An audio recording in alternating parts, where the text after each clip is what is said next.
Buenas noches, pues es un placer para mí estar aquí otra vez por cuarto año consecutivo en estas jornadas de salud mental que llevan el nombre de Palma del Río, como no, y que pretenden pues abrir un foro de debate aquí con esa experiencia, ese bagaje de los profesionales que vienen cada año a hablar de un tema tan importante y que está, pues podemos decir, lamentablemente o también por suerte, arraigado en la sociedad. Lamentablemente, bueno, porque hay bastantes casos y por suerte porque también está la otra parte, ¿no? La otra parte de asociaciones como Amigos Camino de Futuro, el trabajo de profesionales y de años de investigación, de todo tipo de técnicas que pretenden mejorar la calidad de vida de las personas que tienen algún tipo de enfermedad mental.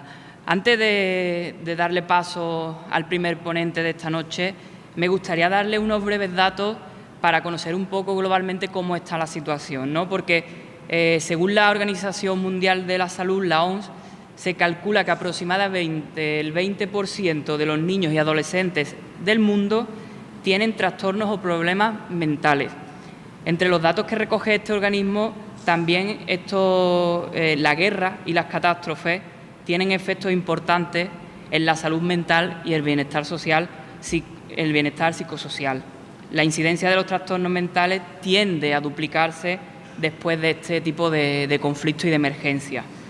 La estigmatización, antes hablábamos al inicio de esta jornada, hablaba Fernando y el alcalde José Antonio Ruiz Almenara de dignificar, ¿no? De eso se trata también de estos colectivos, dignificar a la persona que tiene algún tipo de trastorno mental, ¿no? Pues fíjense ustedes, la estigmatización y la discriminación de la que son víctimas los enfermos y sus familiares, disuaden a los pacientes a la hora de recurrir a los servicios de salud mental.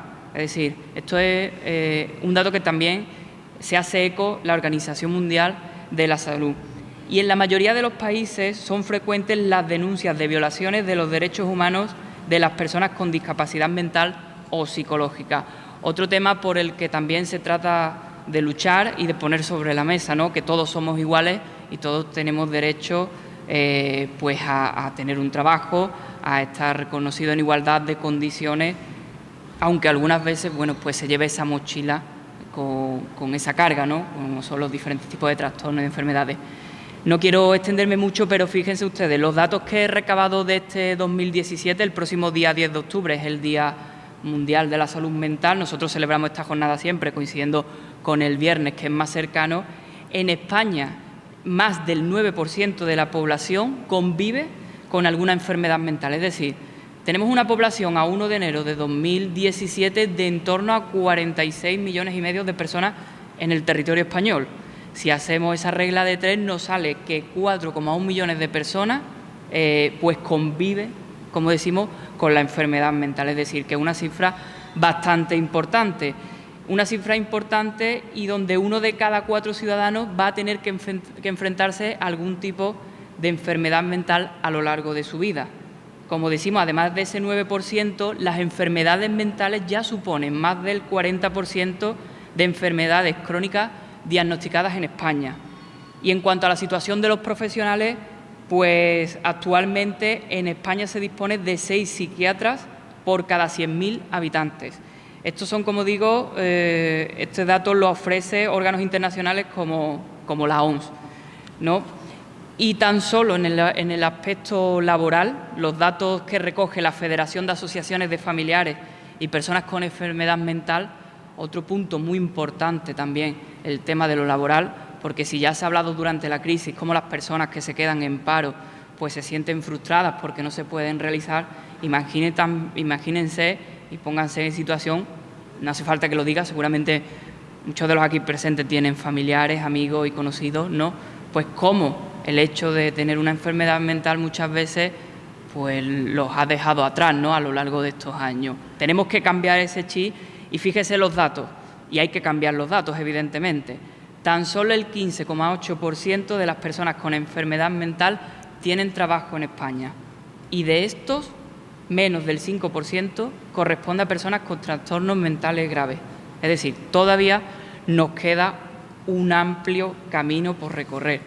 Pero bueno, quería empezar un poco con matices globales de cómo está la situación de organismos, con los datos que dan organismos mundiales, cómo está a día de hoy, en este 2017 en España, y ahora nos vamos a centrar en Palma del Río en este momento. Vamos a vivir el momento, ese carpe diem, vamos a ser conscientes, porque de eso va a versar también la segunda ponencia, y ahora vamos a ser también críticos, porque como decimos, esto es un foro donde, bueno, pues llevamos durante estos 4 años escuchando todo tipo de opiniones y criterios.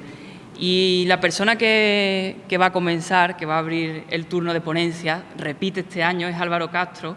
Su intervención se titula Persona y enfermedad mental, una crítica de las promesas psiquiátricas.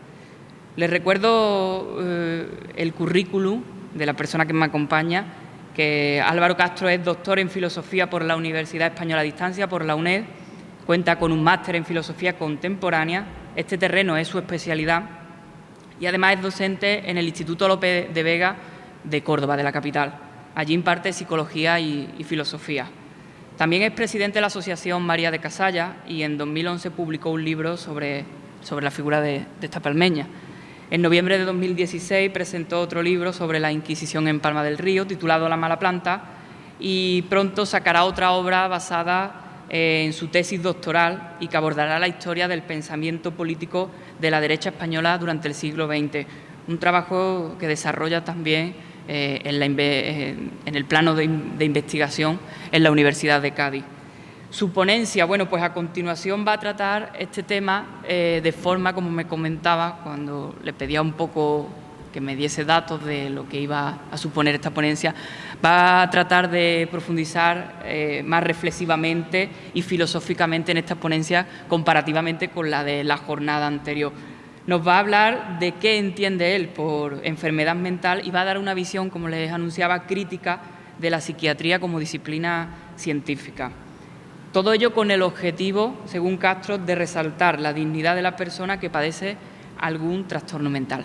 Así que, bienvenidos, que no lo he dicho antes, he querido profundizar en los datos y demás, bienvenidos a esta cuarta jornada de salud mental y les dejo con el primer ponente. Muchas gracias.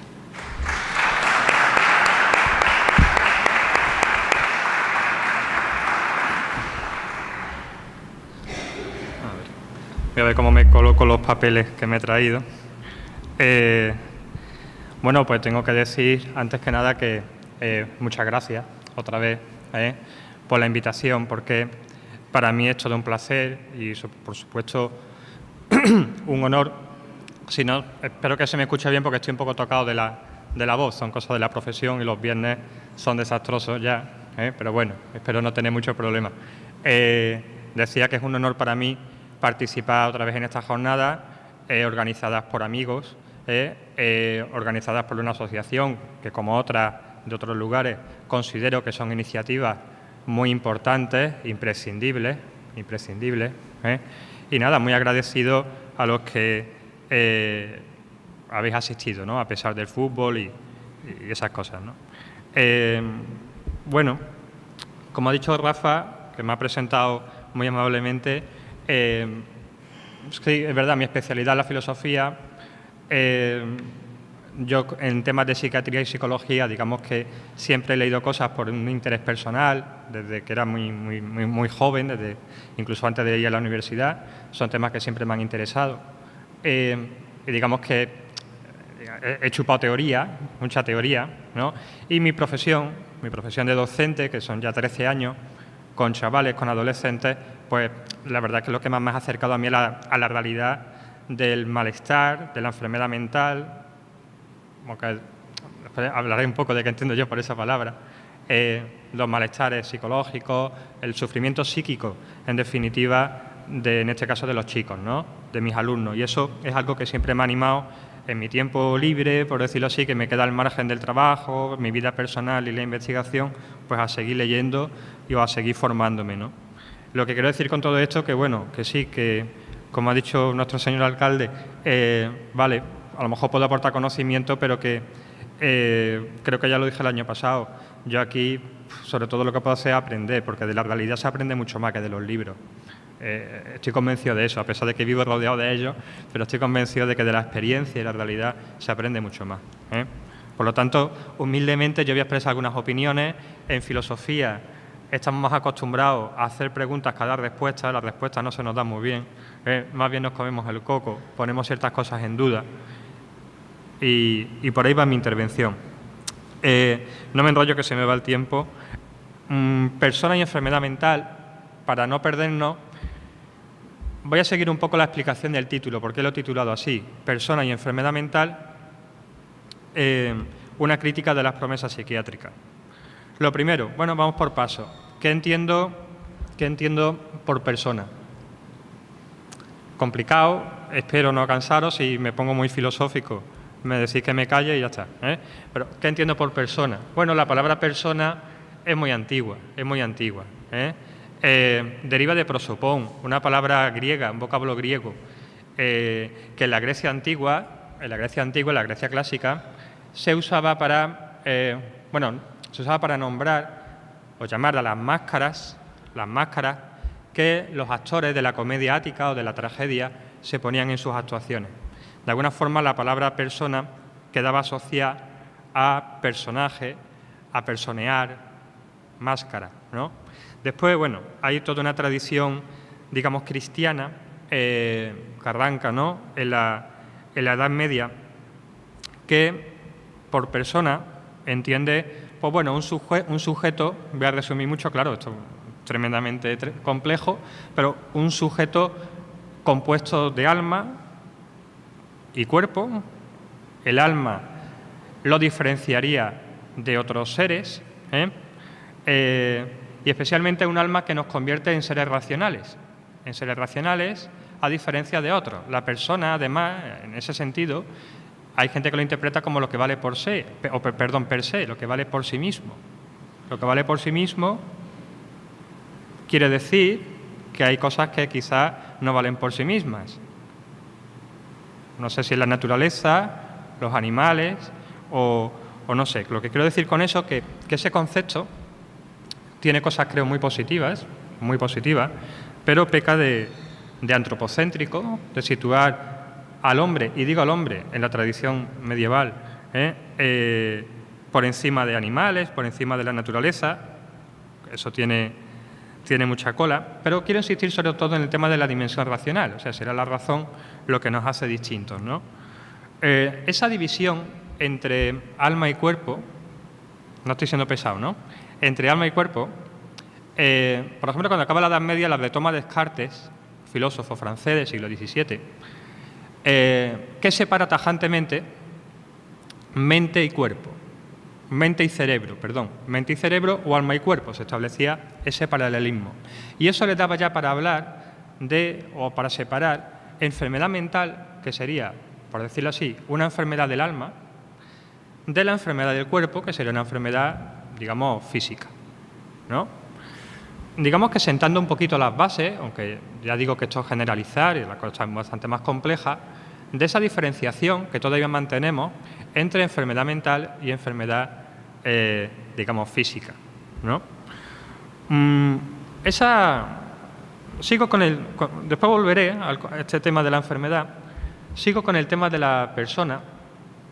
En el siglo XIX, ya arrancando la época contemporánea, esa visión de la persona, que se caracterizaría por ser un sujeto con alma, etcétera, y un sujeto racional, se ve vapuleada, se ve criticada, digamos, de diferentes ópticas, ¿no? Por ejemplo, Karl Marx pone de relieve que la persona, el sujeto, el ser humano, el hombre, como se quiera decir, es ante todo un ser social. De hecho, no se entiende nuestra conciencia, nuestra manera de pensar, etcétera, etcétera, si no al margen de la sociedad en la que uno se educa, en la que uno crece, etcétera, ¿no? Habla de un ser social. Por otro lado, por ejemplo, también en el siglo XIX, un científico, Darwin, pone de relieve que, bueno, no hay un corte tajante entre los animales y nosotros. Tenemos una condición biológica, somos productos de una evolución, etcétera, poniendo de relieve nuestro ser natural, lo cual en la historia de la psicología, en la génesis digamos, de la psicología científica bastante importante por diferentes motivos. Hacer ese corte entre animales y humanos permitió, por ejemplo, extrapolar investigaciones de la conducta animal para comprender o intentar comprender, no sé hasta qué punto eso tiene éxito, me imagino que sí, no sé, la conducta humana, o, por ejemplo, se pone de moda, digamos que ciertas tradiciones de psicología, pues bueno, empiezan ya a hablar en términos de las personas que tienen sufrimiento psíquico, empiezan a hablar en términos de adaptación o inadaptación, ¿no? Otra, digamos, crítica a esa visión tradicional.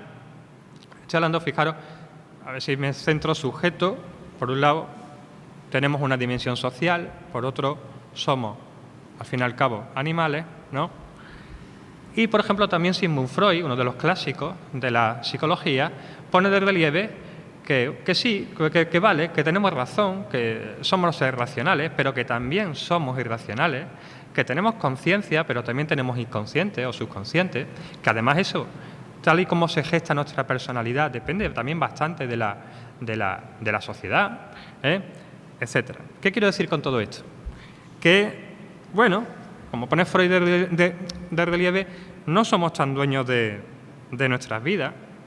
Por un lado, ya he dicho, somos seres irracionales, algunas veces hacemos cosas que no se pueden explicar muy bien, pero sobre todo lo que quiero poner de relieve es que no se puede comprender a nadie, ni lo que le pasa a nadie, sin tener en cuenta esas tres dimensiones de las que estoy hablando.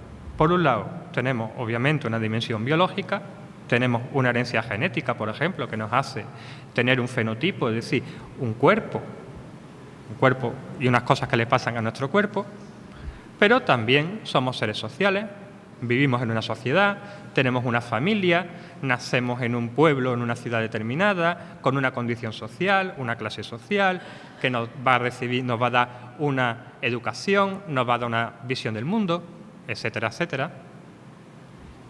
Condición biológica, condición social, y después está la psique. Después, bueno, lo podemos llamar el yo, lo podemos llamar, si queréis, el sujeto, que tiene que gestionar todo eso. Tiene que gestionar qué hace con la herencia biológica, qué hace con el cuerpo que le ha tocado, qué hace con, por ejemplo, la posible enfermedad de origen genético que puede haber heredado, qué hacemos con lo que heredamos biológicamente, porque no se trata de lo que heredamos y ya está, sino qué hacemos con la herencia, como con la herencia de un familiar. Porque yo puedo heredar muy buenos genes, por línea materna, por ejemplo, pero me los puedo cargar si me hago adicto al tabaco, por ejemplo. Es decir, ¿qué hago yo con la herencia biológica? ¿Qué hacemos con nuestra herencia social? ¿Qué hacemos, ¿no? Con todo aquello que nos enseñan, que nos transmiten desde pequeños, esas vivencias, etcétera. En definitiva, a mí me gusta mucho, creo que define o resume muy bien lo que quiero decir, un filósofo español, que sobre todo en mi especialidad, la filosofía española, Ortega y Gasset, lo expresaba de una forma muy clara. Dice, yo soy yo y mis circunstancias. Lo decía en un libro, Meditaciones del Quijote, que en los tiempos que estamos viviendo yo creo que más de uno debería de leer, Meditaciones del Quijote, y sobre todo España invertebrada, me refiero a los tiempos políticos en los que estamos. Creo que reivindica la figura de Ortega. Bueno, Ortega dice, yo soy yo y mis circunstancias. No soy yo solo, soy yo y mi circunstancia. ¿Qué es la circunstancia? Esa herencia.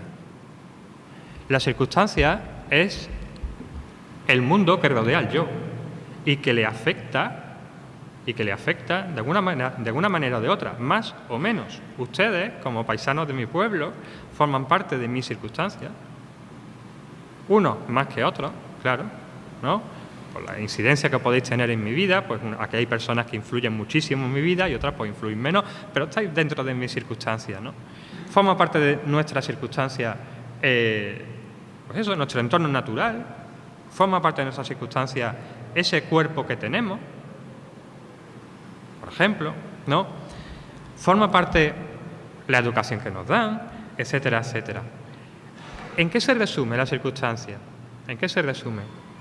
Si ustedes reflexionan, tanto en nuestra herencia, digamos, como seres biológicos, seres naturales, como esa sociedad, esa familia, esa clase social, etcétera, etcétera, que nos toca vivir, La circunstancia, todo aquello que nos rodea, se puede resumir en dos ideas: límites y posibilidades. Yo heredo por genes un cuerpo determinado que me va a dar unas posibilidades para ciertas cosas, pues por ejemplo tener un bíceps de un tamaño determinado, pero también me va a limitar para otras. ¿Me explico? El cuerpo con el que yo cuento me posibilita para hacer unas cosas y me limita para otras. Pero es que la sociedad también, el resto de las circunstancias también. No es lo mismo nacer en una familia con posibles que en una familia con menos posibles, ¿no? Por unas posibilidades económicas, por ejemplo. Yo lo entiendo así. Es decir, el yo no se puede separar de los límites y posibilidades que le circundan. ¿Me explico? ¿A dónde voy? ¿A dónde voy? ¿Cómo se podría entender, pensando hacia la persona, ¿no?, como algo que no se puede extraer de la circunstancia en la que vive, de las posibilidades y límites con los que cuenta para hacer su vida? ¿Cómo se puede entender la salud?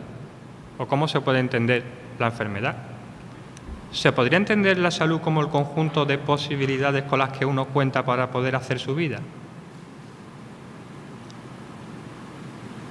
De recursos. ¿Se podría entender la enfermedad como el conjunto de los límites que heredas, o no solamente que heredas, sino que a lo mejor tú mismo te pones? Porque la cuestión está que vivir, decía Ortega, es atarearse con las circunstancias, pelearse con ellas. Pelearse con ellas. No se trata solamente de que heredamos los límites. Como he dicho antes, yo tengo cierta capacidad de decisión de qué hago con, por ejemplo, con mi cuerpo, el cuerpo que he heredado, o los genes que he heredado. Igual que tenemos ciertas posibilidades de qué hacemos con la condición social que heredamos, ciertas posibilidades, siempre hay límites también, ¿no? Decía Ortega, vivir es atarearse, es enfrentarse a las circunstancias en las que uno está. Y vivir es proyectar, planear la vida a través de esas circunstancias. Una enfermedad lo que hace es que me limita para poder hacer eso, que me limita para poder proyectar, para poder planear. Me estoy yendo un poco de lo que quería decir antes, pero bueno, da igual. Si la enfermedad se puede entender como el conjunto de limitaciones que heredamos, que nos vienen desde fuera, sobrevenidas, ¿no? Porque obviamente no lo vas a decidir, o los límites que uno mismo se acaba de poner, o se puede poner. Se puede entender la enfermedad, cualquier tipo de enfermedad, pero especialmente la enfermedad mental, se puede entender en base a una clasificación de etiquetas, cuando quizá cada persona tiene su propia vivencia de la enfermedad. Es decir, ¿hasta qué punto se puede objetivar la enfermedad mental? Incluso la física. Voy a poner un ejemplo, me acabo de acordar. El otro día pensando, Fernando, esto, me acordé de tu hermano Juan. Así con un ejemplo me explico mejor, que estoy muy espeso. Un día que quedé con él para pelarme, tú sabes, me dice, vámonos a desayunar, ¿no? Antes de pelarme. Y nos vamos a desayunar por ahí y no me acuerdo a cuento de qué venía la conversación, que estábamos de broma, y yo no me acuerdo a cuento de qué venía, pero la cuestión era que me dice, si a mí me cortasen una pierna, yo me hacía una pata de palo de pirata. Me hacía una pata de palo de pirata y la labraba, me hace un montón de gracia, ya sabemos cómo es tu hermano, la labraba y iba a ser más chulo del pueblo.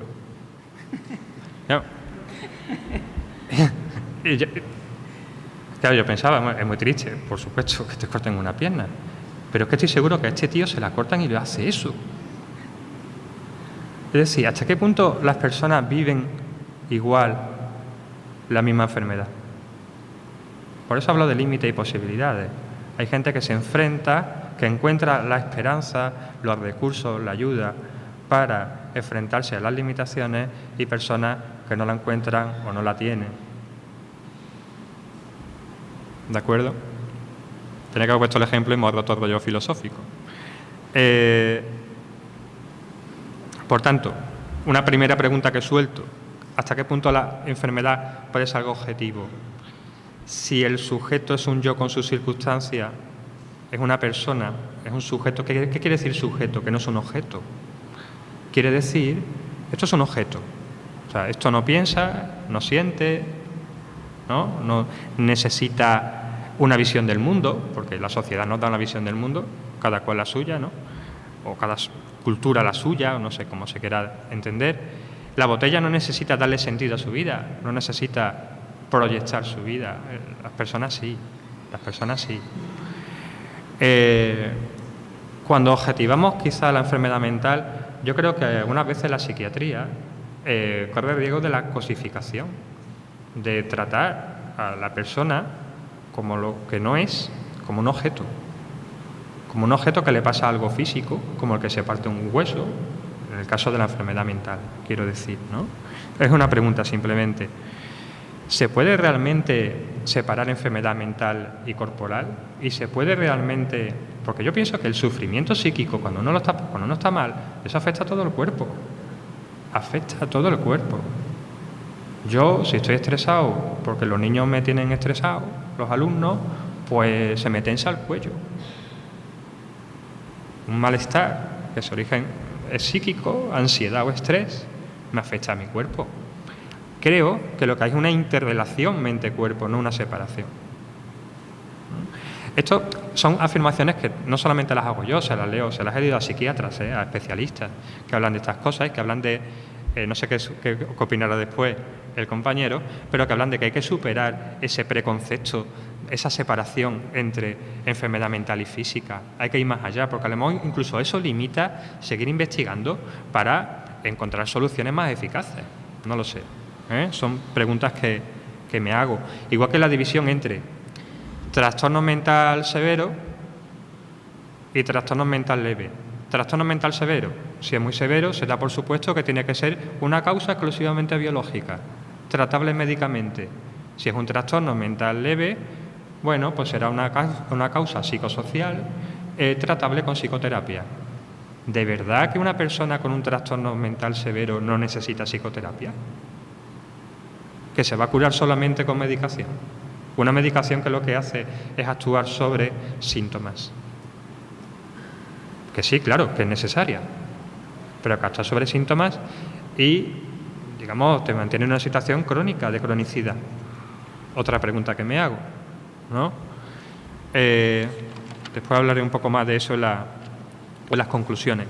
También opino que lo categórico de las etiquetas, la psicosis, que si la esquizofrenia, que si lo categórico que son esas etiquetas, hay gente que habla de una violencia diagnóstica. Antes habéis hablado vosotros un poquito de eso, ¿no? Del estigma.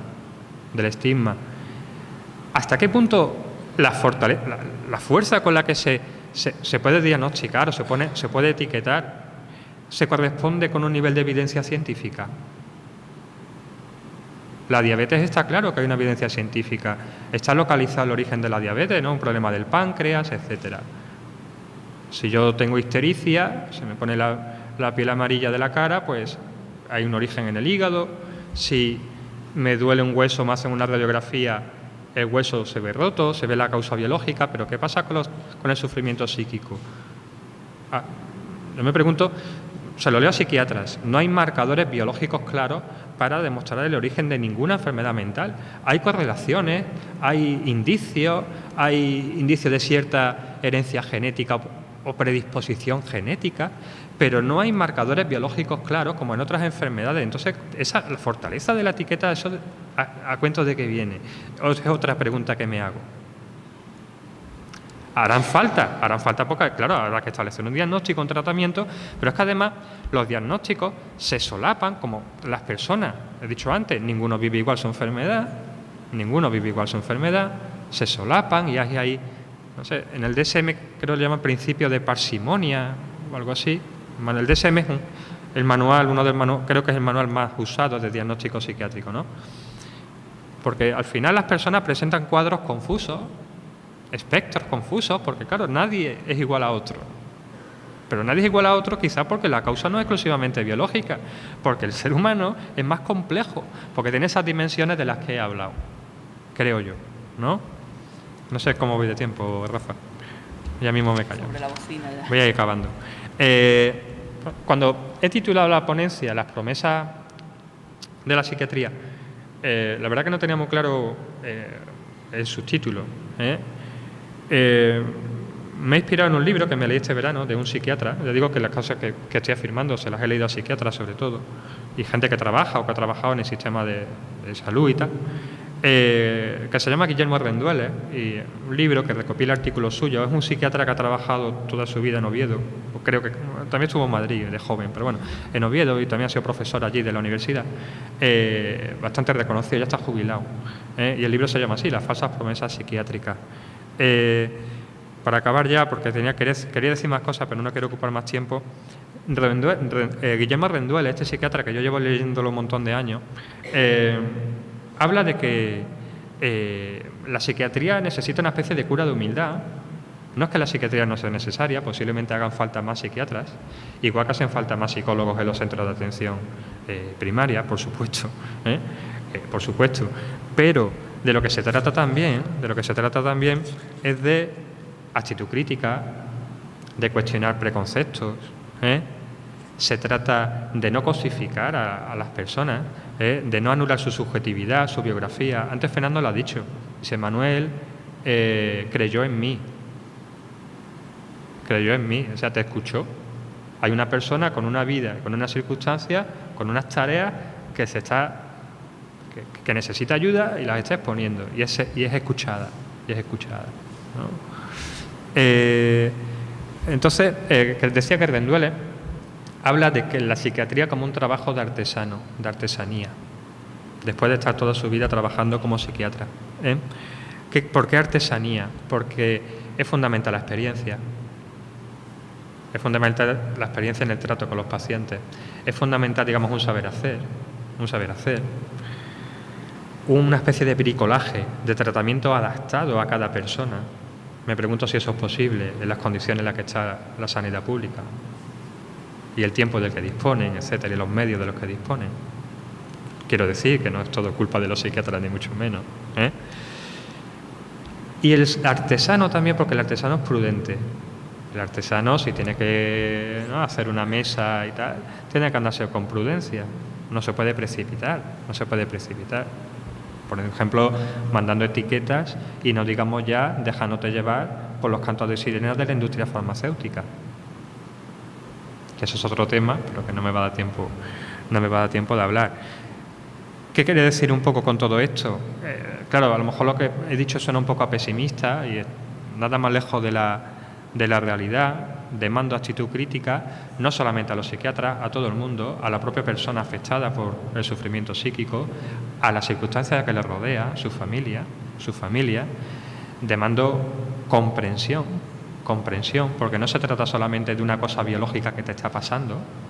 La cosa es más compleja, tiene que ver contigo mismo, tiene que ver con el entorno que te rodea. Por lo tanto, comprensión, apoyo. Se ha hablado, por ejemplo, de la inserción laboral, ¿no? Importantísimo proyectos como asociaciones como esta, que las personas se sientan dignas, no se sientan estigmatizadas. Y nada, lo que quería poner de relieve es que la enfermedad mental o enfermedad corporal algunas veces me parecen palabras demasiado duras. Las etiquetas diagnósticas también, lo que hay detrás son personas que tienen una circunstancia de la que todos formamos parte y en la que todos estamos más o menos implicados, ¿no? Y ya está, muchas gracias.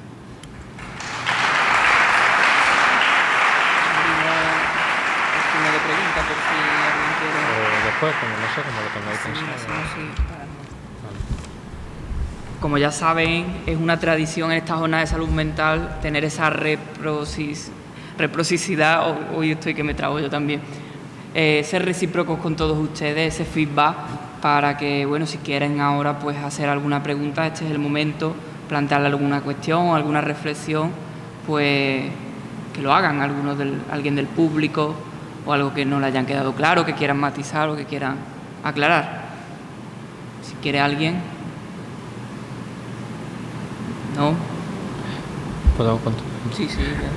Muchas gracias a usted. Tengo poco que decir. Es verdad, el tema de porque estoy de acuerdo en todo lo que ha dicho, ¿no? Y estoy muy agradecido. El tema de la investigación.